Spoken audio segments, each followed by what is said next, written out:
আলগাপুর বাজারে ভয়ঙ্কর অগ্নিকাণ্ড, প্রায় 1 কোটি টাকার ক্ষতি।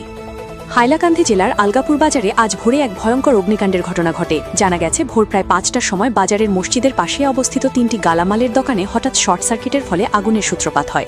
স্থানীয় বাসিন্দারা প্রথমে আগুন দেখতে পেয়ে সঙ্গে সঙ্গে দমকল বাহিনীকে খবর দেন। দ্রুত হাইলাকান্দি থেকে 2টি দমকলের গাড়ি ঘটনাস্থলে পৌঁছে আগুন নিয়ন্ত্রণে আনার চেষ্টা চালায়। তবে আগুনের তীব্রতা এতটাই বেশি ছিল যে প্রথম দিকে তা নিয়ন্ত্রণে আনা সম্ভব হয়নি। পরিস্থিতি সামাল দিতে পরে বদরপুর থেকে আরও একটি দমকলের গাড়ি ডাকা হয়। অতিরিক্ত দমকল বাহিনী পৌঁছানোর পর সম্মিলিত প্রচেষ্টায় শেষ পর্যন্ত আগুন নিয়ন্ত্রণে আনা সম্ভব হয়।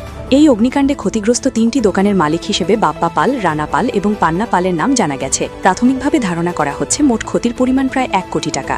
ঘটনার পর এলাকায় চাঞ্চল্যের সৃষ্টি হয়েছে। স্থানীয় ব্যবসায়ীরা এই বড় ধরনের ক্ষতির জন্য প্রশাসনের কাছে ক্ষতিপূরণের দাবি জানিয়েছেন।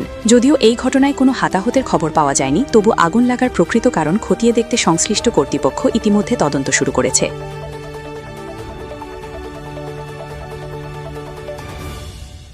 শর্ট সার্কিটের কারণে আগুনটা লাগছে। আগুনটা মানুষের কিছু অনুমান করছেন যে 5টা-6টার সময় আগুনটা লাগছে। দোকান তো এখানে অনেক দোকান আছে, কিন্তু এই দোকানটা যেটা জ্বলছে সেটা হইলো কদু মাজন, আমাদের বাজারের বিশিষ্ট ব্যবসায়ী এবং আমাদের আলগাপুরের বিশিষ্ট যিনি কন্ট্রাক্টর বাদল পাল, ওনার ভাই, এই উনার গড়টি সেই জ্বলিয়া মানে কদুপাল পুরা জ্বলে গেছে, পুরো অনেক ক্ষতি হয়েছে। আর সেটা ক্ষতির পরিমাণ ওইটা 2 কোটি টাকা হবে। অনেক বড় ব্যবসায়ী উনি।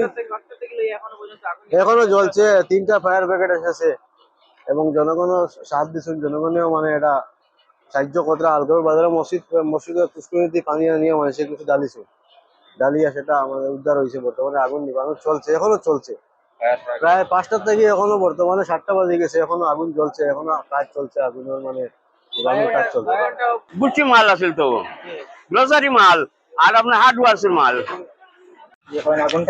আমরা ঘুমতে আসি, আইয়া তাও আইয়া দেখছি আমার লাগা 14 তলায় দোকানে আগুন। আর সেই আগুনতে আমার মনে হয় ইলেকট্রিক মনে হয় লাগছে, আমি তো হইতে পারি না, যাইয়া ভিতর হয়েছি পুরা দমা পুরো আগুন দিতে যাও জল লাগতেছে। আর ওই গতি আমাদের ঘরে ট্রান্সফার হয়েছে আগুনটা। আমার দোকানে প্রায় 12 লক্ষ টাকা সাবান ছিল।